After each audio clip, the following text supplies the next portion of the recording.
మన ప్రభు అయినటువంటి యేసుక్రీస్తు పరిశుద్ధ నామములో చేరి వచ్చినటువంటి మీ అందరికీ శుభములు కలగాలని, మీరు దీవించబడాలని, ఆధ్యాత్మికంగా విశేషముగా స్థిరపరచబడి దేవుని రాజ్యము కొరకు సిద్ధపడాలన్న తాపత్రయం మనందరిలో ప్రభు కలగచేసి, ఏది ఏమైనప్పటికీ ఆయన శ్రేష్టమైన రాజ్యం కొరకు ప్రభు మనలను సిద్ధపరచును గాక. అందు నిమిత్తము నా వ్యక్తిగతమైన ప్రార్థనలో మరి మిమ్మల్ని అందరిని గురించి ఏకీభవించి ప్రభు సన్నిధిలో మానక మీ కొరకు ప్రార్థించుచున్నామని తెలియజేయుటకు సంతోషిస్తూ ఉన్నాం. మంచిది. ఉదయకాలంలో దైవవాక్య ధ్యానము నిమిత్తం దేవుని పరిశుద్ధ గ్రంథములో నుండి కొన్ని మాటలను ఈ ఉదయకాలంలో మనం ధ్యానం చేద్దామండి. దినవృత్తాంతముల మొదటి గ్రంథము 29వ అధ్యాయము 15వ వాక్యాన్ని మనం ధ్యానం చేద్దామండి. We will meditate the book of 1 Chronicles 29th chapter and 15th word. మా పితరులందరి వల్లనే మేమును నీ సన్నిధిని అతిథులమును పరదేశులమునై ఉన్నాము. మా భూనివాస కాలము నీడ ఎంత అస్థిరముగా స్థిరముగా ఉన్నవాడు ఒక్కడును లేడు. నిజమే. ఈ మాటలు ఎవరు చెబుతున్నారంటే కీర్తనకారుడైనటువంటి దావీదు ఈ శ్రేష్టమైనటువంటి మాటలు చెబుతున్నాడు. ఏమంటున్నాడు అంటే, తన జీవితంలో మేమును మా పితరుల వంటి వారి వలె మేము పరదేశులమనై ఉన్నాము అంటున్నాడు. నిజమే. బైబిల్లో మనం చూస్తూ ఉంటే వాక్యం సెలవిస్తున్న మాట ఏమిటంటే, మనుష్యుడు యాత్రికుడును పరదేశీయునై ఉన్నాడు అని పేతురు రాసినటువంటి పత్రికలో చక్కటి మాటలు రాస్తున్నాడు. కనిపించేదంతా ప్రియులారా ఇది శాశ్వతం కాదు. ఈ శరీరం ఎంత మాత్రము శాశ్వతమైనది కూడా కాదు. ఒకటి, ఈ శరీరాన్ని విడిచిపెట్టాలా, రెండవది ఈ లోకమును విడిచిపెట్టాలా. చాలామంది ఈ శరీరానికి రకరకాల శోభాయమానంగా ఉండాలని, లేకుంటే అందంగా కనిపించాలని, లేకుంటే శ్రేష్టమైన వారిగా కనిపించాలని, లుక్ లైక్ సంథింగ్ ఉండాలని చాలామంది ప్రయాసపడుతూ ఉంటారు. బైబిల్ చెబుతుంది, అందం మోసకరం, సౌందర్యం వ్యర్థం. ఎందుకు వ్యర్థం అంటున్నాడంటే, ఎంత సౌందర్యముగా ఉండా, ఎంత అందంగా ఉండా, ఒకరోజు ఈ శరీరాన్ని మనము విడిచిపెట్టవలసిన వారిమై ఉన్నాము. లోకములో మనకంటే ముందుగా చాలామంది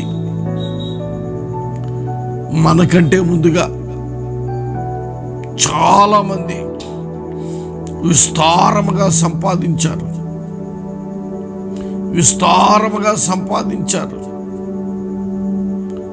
చాలామంది ఐశ్వర్యవంతులేమి, ఈ లోక సంబంధముగా గనులైన వారేమి, అందం కలిగిన వారేమి ఈ లోకాన్ని విడిచి వెళ్ళిపోయారు. ఎందుకు ఉండట్లేదంటే దావీదు అంటున్నాడు, కీర్తనకారుడైన దావీదు అంటున్నాడు, మేం పరదేశులము, మనము పరదేశులము అంటున్నాడు. మన జీవితంలో ప్రియులారా పరదేశులము, వీఆర్ ఫారినర్స్. దేనికి? మనము మన దేశము నుంచి వేరే దేశానికి వెళితే ఆ దేశస్తులకు మనం ఏమవుతామంటే పరదేశులం. వేరే దేశస్తులు మన దేశానికి వస్తే వాళ్ళు మనకి ఫారినర్స్. ఫారినర్స్ ఎంతకాలం ఉంటారు? ఎంతకాలం అయితే వీసా ప్రకారంగా ప్రియులరా వాళ్ళు ముందుగానే ఇంతకాలం ఉంటామని వీసాలో వ్రాసి ఇచ్చినట్లుగానే వాళ్ళ గడువు తీరిపోయిన తర్వాత వారి దేశానికి వెళ్ళాల. ఈరోజు మనం ఎంతకాలము భూమి మీద ఉండాలో మనము పుట్టక మునిపే మహిమ కలిగిన దేవుడు మన విషయములో ఒక ప్రణాళిక కలిగి ఉన్నాడు. మనము పుట్టక మునిపే మన అవయవములలో ఒకటైనను రూపింపబడక మునిపే మన జీవిత దినములన్నీ ఆయన గ్రంథములో లిఖితమాయను అని రాస్తున్నాడు. ఆ దినాలు అయిపోయిన తర్వాత మనం ఈ లోకాన్ని విడివవలసినటువంటి వారిమే.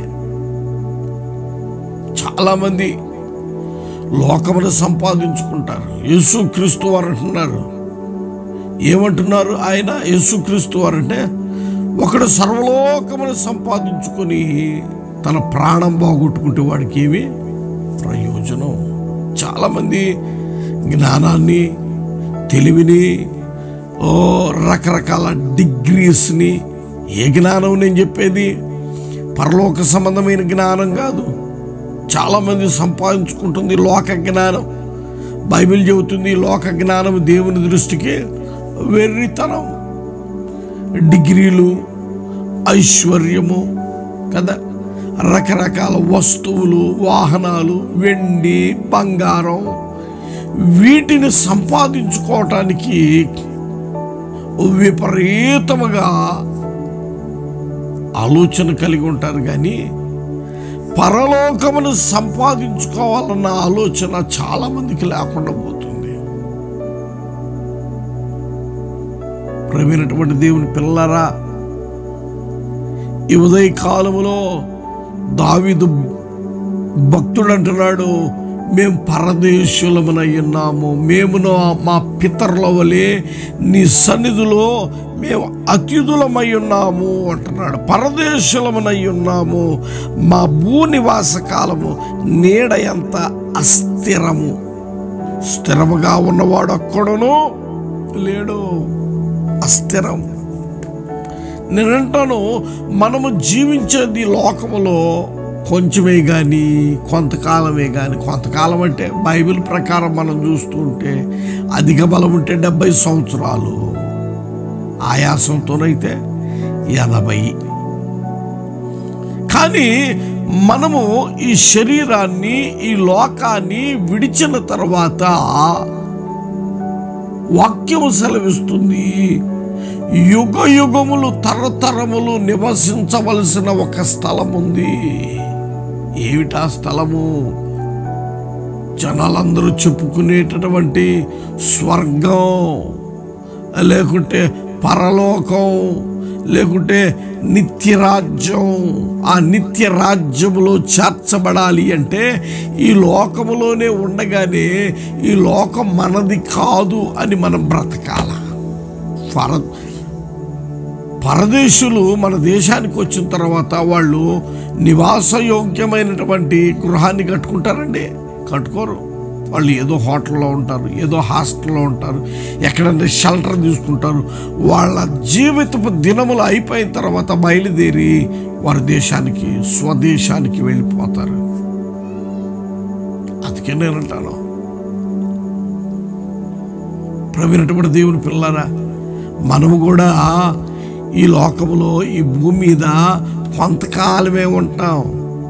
దీనికోసం అసలుకి ప్రాకులాడి సంపాదిస్తారు. కొంతమంది అక్రమముగా సంపాదిస్తున్నారు. కొందరైతే దేవుని బిడ్డలైనటువంటి వారే వెళ్ళకూడని స్థలాలకు వెళ్ళి చెయ్యకూడని పనులు చేసి సంపాదించకూడని మార్గాలలో కూడా వారు ధనమును సంపాదిస్తున్నారు. జాగ్రత్త. నీవు ఏది విత్తుతావో ఆ పంటనే కోస్తావని వాక్యం సెలవిస్తుంది. ఓ సిస్టర్ చెప్పింది నాతో, అన్నయ్య ఎట్లా సంపాదించామన్నది కాదన్నయ్య, ఎంత సంపాదించామనేది ఈ రోజుల్లో మనుషులు చూస్తున్నారని. అంటే ఎట్లాగైనా సంపాదించు. జనాల మైండ్ సెట్ ఎట్లాగుందంటే ఎట్లాగైనా సంపాదించు, ఎంతైనా సంపాదించు. జాగ్రత్త. సంపాదించింది నీ దగ్గర ఉంటుందా? మనకి బాగా తెలిసిన ఆవిడ సినిమా యాక్టర్ శ్రీదేవి బాగా సంపాదించింది. ఆమెకి మేకప్ లేకపోతే ఉండలేదంట. పడుకునేటప్పుడు కూడా మేకప్ వేసుకుంటుందంట. పళ్ళు తోమకు మునిపే మేకప్ వేసుకొని లేస్తుందంట. ఏమైపోయింది, ఒకరోజు చనిపోవలసిన పరిస్థితి వచ్చింది. ఏమైంది ఆమె జీవితము? చనిపోయిన తర్వాత మనందరికీ తెలుసు ఈ సంగతులు. ఈ శరీరము కొన్ని రోజుల తర్వాత పాడైపోతుంది. వాళ్ళు అనుకుంటున్నారు మేకప్ లేనిదే శ్రీదేవి గారు ఉండలేదు. చనిపోయినటువంటి ఆ పార్థివ దేహానికి కూడా మేకప్ వేశారండి. ఎంత మేకప్ వేసినా ఈ శరీరం ఎక్కడదక్కడ పగిలిపోయి పాడైపోయి లోపల నుంచి నీరు ఉబుకుతా ఉంది. శరీరం పాడైపోయింది. నేనంటాను, నీ ఆత్మీయ జీవితంలో ఈ శరీరాన్ని ఎంత సౌందర్యముగా పోషించుకున్నా సంరక్షించుకున్నా ఒకరోజు మనము ఈ లోకాన్ని విడవాలా, శరీరాన్ని విడవాలా, ఎంత సంపాదించినా. అందుకే ప్రియమైనటువంటి వారులారా, మనకంటే భక్తి చేసినటువంటి అబ్రహాము, ఇస్సాకు, యాకోబులు అనేటటువంటి వాళ్ళ దగ్గర వెండి ఉంది, బంగారం ఉంది, వెలగలిగినటువంటి స్థితి కలిగినటువంటి పరిస్థితులు ఉన్నాయి, ఆస్తులు ఉన్నాయి. కానీ వాళ్ళు ఎన్నడూ కూడంట ఈ ఆస్తి నాది, ఈ భూమి నాది, ఈ బంగారం నాది, ఇవన్నీ నావి అని అనుకోలేదంట. వాళ్ళు ఏం చేశారో చూద్దాం ఒక్కసారి. దైవ గ్రంథములో నుండి పేతురు రాసినటువంటి హెబ్రీలకు రాసినటువంటి పత్రిక 11వ అధ్యాయము దయచేసి 9వ వాక్యాన్ని మనం ధ్యానం చేద్దామండ. హెబ్రీ 11:9 విశ్వాసమును బట్టి అతడును అతనితో ఆ వాగ్దానమునకు సమాన వారసులైన ఇస్సాకు, యాకోబు అనువారు గుడారములలో నివసించుచు అన్యుల దేశములో ఉన్నట్లుగా వాగ్దాత దేశములో పరవాసులైరి.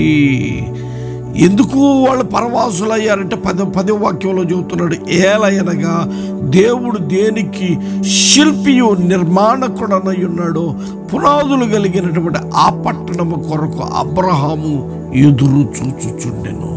నిజమే, అబ్రహాముకి అంత ఆస్తి ఉంది, అన్ని గొర్రెలున్నాయి, అన్ని ఎద్దులున్నాయి, అన్ని గాడిదలున్నాయి, అన్ని ఒంట్లున్నాయి, విస్తారమైన ఆస్తి ఉంది, బంగారం ఉంది, అన్నీ ఉన్నా కానీ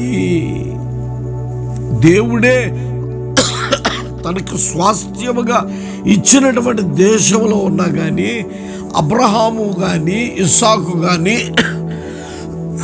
యాకోబు కానీ ఆ ఆస్తిని చూచి ఆ స్వాస్థ్యాన్ని చూచి ఇది నాది అని గుండెలు గుద్దుకోలేదండి. వాగ్దాత దేశములో వాళ్ళు ఎట్లాగుండారంట? అన్యుల దేశములో ఉన్నట్లుగా గుడారములలో ఉన్నారు. ఈరోజు మన జీవితాలలో ప్రియులారా, మనము సంపాదించిన నాది నాది, ఆ కారు నాది, ఈ బైక్ నాది, ఈ ఇల్లు నాది, ఈ చర్చి నాది, ఇదిగో ఎన్ని ఆత్మలు నాయి. ఎంత పిచ్చోళ్ళు నిజంగా. మా విశ్వాసులు నేను సంపాదించాను, నేను రక్షించాను. చాలామంది పిచ్చి పిచ్చి మాటలు మాట్లాడుతూ ఉంటారు. నువ్వెవడవండి రక్షించడానికి? నేనెవడిని రక్షించటానికి? మహిమ కలిగిన దేవుడు ఆకర్షిస్తేనే ఆ వ్యక్తి మన యొద్దకు వస్తాడని వాక్యం సెలవిస్తుంది. వాక్యం సరిగ్గా తెలియక ప్రేమైనటువంటి వారి లోక సంబంధమైనటువంటి మనస్సు కలిగి ఇటువంటి పిచ్చి పిచ్చి మాటలు మాట్లాడుతూ ఉంటాం. నేను ఒక పాస్టర్ గారిని డేట్ అడిగా. ఒక ఆదివారం, అన్న ఒక ఆదివారం మా సంఘంలోకి రానంటే ఆయన అన్నాడు, అమ్మా ఆదివారం నేను పొర్రపాటును కూడా రాను, నేను ఆదివారం పొర్రపాటును కూడా రాను. నా సంఘం నా కోసం 1000 కళ్ళతో ఎదురు చూస్తుంది, నేను రాను ఆదివారం అని చెప్పాడు. నేనంటాను, ఆ మంచి దైవజనుడు, ఆ మంచి సేవకుడు చనిపోయాడు.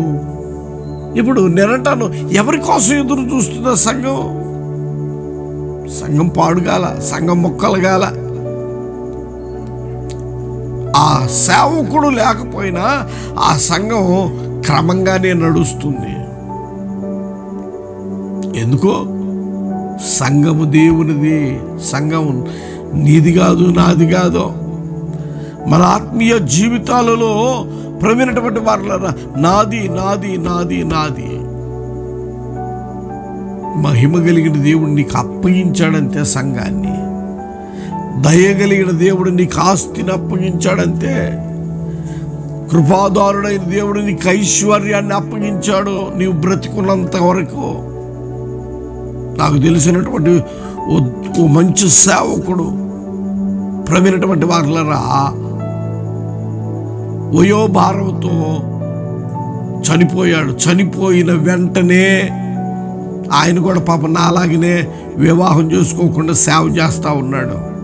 చనిపోయిన వెంటనే పెద్ద ఆయన 80 సంవత్సరాలు ఉంటాయి. చనిపోయిన వెంటనే కారు ఒకటి తీసుకెళ్ళాడు, బండి ఒకటి తీసుకెళ్ళాడు, ఏసీ మిషన్ ఒప్పు తీసుకొని ఒకటి వెళ్ళాడు, వాషింగ్ మిషన్ ఒకటి తీసుకొని వెళ్ళాడు, పరుసు ఒకటి తీసుకొని వెళ్ళాడు, సెల్ ఫోన్ ఒకటి తీసుకొని వెళ్ళాడు. అన్ని ఎవడుకోడు తీసుకొని వెళ్ళిపోయారు.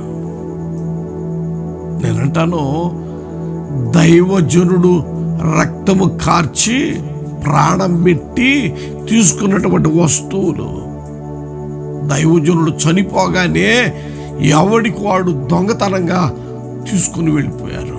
నేనంటాను, అది క్షేమాధారము కాదు. అది సంపాదించుకొని ఏదో మనకి బాగా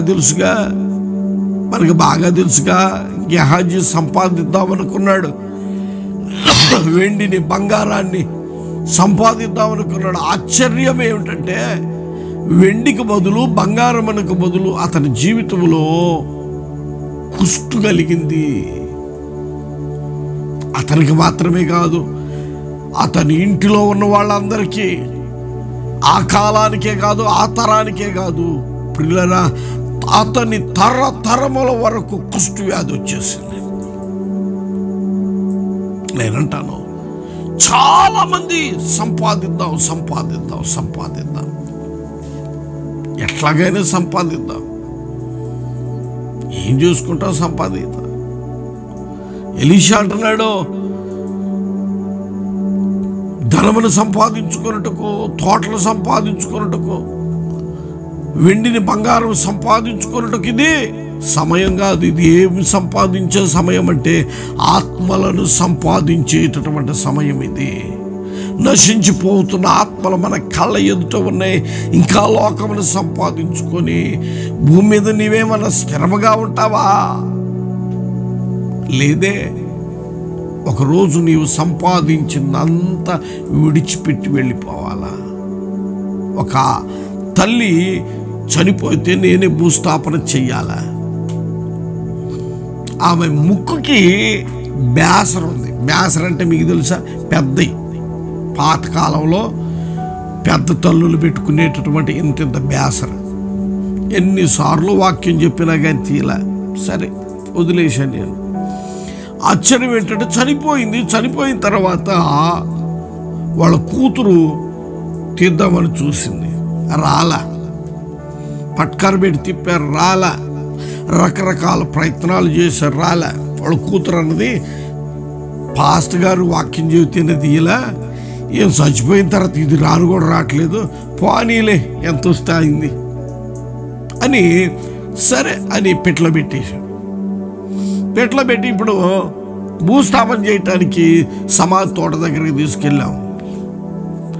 పెట్టిన లోపలికి దించేసాం. లోపలికి దించిన తర్వాత కిందకి దిగినటువంటి వాళ్ళు ఒకసారి మరలా పెట్టి తీసి, ముక్కుకి బ్యాసర ఉందంటే పైన ఉన్నవాడు తాగుబోతాడు అంటాడు, ఆ కింద ఉన్న తాగుబోతాడు రే తీరా అన్నట్టు వాడు ప్రయత్నం చేశాడు, రావట్లేదు మావా అన్నాడు. నేను అక్కడే ఉన్నా. ఆ పైన ఉన్న తాగుబోతాడు అంటాడు, కింద ఉన్నవాడిని తాగుబోతుడిని, రే సచ్చిన దానికి నొప్పి ఏముందలేరా, లాగి పడేరా అన్నాడు. ఒక్కసారిగా లాగితే ఆ ముక్కు చీల్చుకొని వచ్చేసింది బ్యాసన.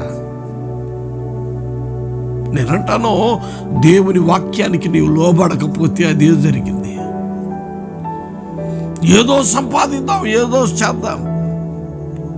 మనం వెళ్ళేటప్పుడు, ఈ లోకాన్ని విడిచి వెళ్ళేటప్పుడు ఏమీ మన దగ్గర ఉండవు. ఒట్టి చేతులతోనే వెళ్ళాల్సిన పరిస్థితి. లోకమును సంపాదించుకుందామని నువ్వు అనుకుంటున్నావేమో. ప్రేమైనటువంటి దేవుని పిల్లారా, మనం ఎందుకు వచ్చాము ఈ లోకానికి? అత్యుదులముగా పరదేశులముగా వచ్చాం. ఒకరోజు మరలా రిక్త హస్తాలతో వెళ్లాల్సిందే. కనుక లోకమును కాదు సంపాదించుకోవాల్సింది, ప్రభువుని సంపాదించుకో, దేవుని రాజ్యమును సంపాదించుకో. ఆయన రాజ్యములో నీవు ప్రవేశించున్నట్లుగా, దేవుని యొక్క చిత్తమును పరిపూర్ణముగా నెరవేర్చున్నట్లుగా ప్రభు పాదాల చెంత నిలుద్దాం. ఇంకా ఎంతకాలం లోక సంబంధమైనటువంటి మనస్సు కలిగి ఏదో సంపాదన, ఏదో చేద్దాం, ఏదో ఏమీ రాదు మనతో. మనం ఒట్టి చేతులతో వచ్చాం, మరలా ఒట్టి చేతులతోనే వెళ్ళాలి. నీవు పొందిన మారు మనస్సు, నువ్వు పొందిన బాప్తిస్మం, నువ్వు పొందిన అభిషేకం నిన్ను క్రమపరిచి స్థిరపరిచి దేవుని రాజ్యానికి హక్కుదారులుగా మారుస్తుంది. అందుకే వీటిని సంపాదించుకుందాం. లోక సంబంధమైన వాటిని విడిచిపెట్టి దేవుని కొరకు బ్రతుకుదాం. ప్రభు చిత్తమును పరిపూర్ణంగా చేద్దాం. దేవుడి మాటలు మన కొరకు ఆశీర్వదించి అనుగ్రహించునుగాక. ఆమేన్. ప్రార్థన చేసుకుందాం. దయగలిగిన మా తండ్రి, జీవాధిపతి, మీకు స్తోత్రాలయ్యా. మీ ప్రేమ కలిగిన బాహులో రాత్రి మరొకసారి అయ్యా, ఈ ఉదయ కాలంలో మరొకసారి మీ పాదాల చెంతకు వస్తున్నాం. గత రాత్రి అంతయు కాపాడారు, భద్రపరిచారు, ఆయుష్నిచ్చారు, ఆరోగ్యమునిచ్చారు. సజీవుల జాబితాలో ఈ ఉదయ కాలంలో నిలవబెట్టినందుకు కృతజ్ఞతలు దేవా. అయ్యా అదిగో ప్రభా, ఇంతవరకు మీ మాటలు విన్నా, ఆ మాటల ప్రకారం మేము భూమి మీద యాత్రికులమును, పరదేశులమును, అతిథులమునై ఉన్నాం గనక మీ రాజ్యమును మేము సంపాదించుకున్నట్లుగా మీరే మమ్మల్ని సిద్ధపరిచి ఆయత్తపరచండి. ఇంకను ప్రభువా, లోకం కొరకు ప్రయాసపడుతున్నటువంటి వారి జీవితాల్లో మీరే దర్శించి లోకం వ్యర్థతని గ్రహించున్నట్లుగా, లోకము దాని ఆశలు గతించును. అయ్యా అదిగో ప్రభా, మిక్కుటమైనటువంటి వేండ్రముతో నశించిపోనని లేఖనాలు సెలవిచ్చుచున్నాయి గనక అటు అనుభవాలను బిడలు నేర్చుకొని అటు అనుభవాల్లో స్థిరపరచబట్టుకు సహాయం చేయండి. ఈ ఉదయ కాలంలో బిడల యొక్క చేతి పనులన్నిటిని దీవించండి. రాకపోకట్ల కాపుదల దయచేయండి. ఓ తండ్రి, ఇదిగో ప్రభువా, వారు చేస్తున్నటువంటి కార్యాలన్నీ సఫలపరిచి ఉద్యోగాలన్నిట్లో మీరు తోడండి. మీ కృపా సమాధానాలతో నింపి మిమ్మల్ని కలిగిన వారిగా ఈ భూమి మీద నివసించినంత కాలం అబ్రహాము, ఇస్సాకు, యాకోబుల వలె తండ్రి అయ్యా, మేము యాత్రికులు పరదేశులమై ఉన్నామని మీ నిత్య రాజ్యము కొరకు ఎదురు చూచేటటువంటి ఆ మంచి అనుభవాన్ని చేరువచ్చిన మా అందరికి అనుగ్రహించి కృపలో భద్రపరిచి దీవించమని యేసు నామమున ప్రార్థించున్నాం తండ్రి. ఆమేన్. మన ప్రభు అయినటువంటి యేసుక్రీస్తు వారి కృప, తండ్రి అయిన దేవుని ప్రేమ, పరిశుద్ధాత్ముని యొక్క సహవాస సన్నిధిని సమాధానం ఆయన పరిశుద్ధ సన్నిధిలోనికి చేరువచ్చిన మనందరికీ సదాకాలము తోడయండి. మన జీవిత దినముల అంతము వరకు యాత్రికులమును పరదేశులమై ఉన్నామని జ్ఞాపకం ఉంచుకున్నట్టుకు ప్రభువే మన ఎడల కృప దయచేసి ఆ మార్గములో ప్రభువే మనల్ని నడిపించునుగాక. ఆమెన్. Praise the lord.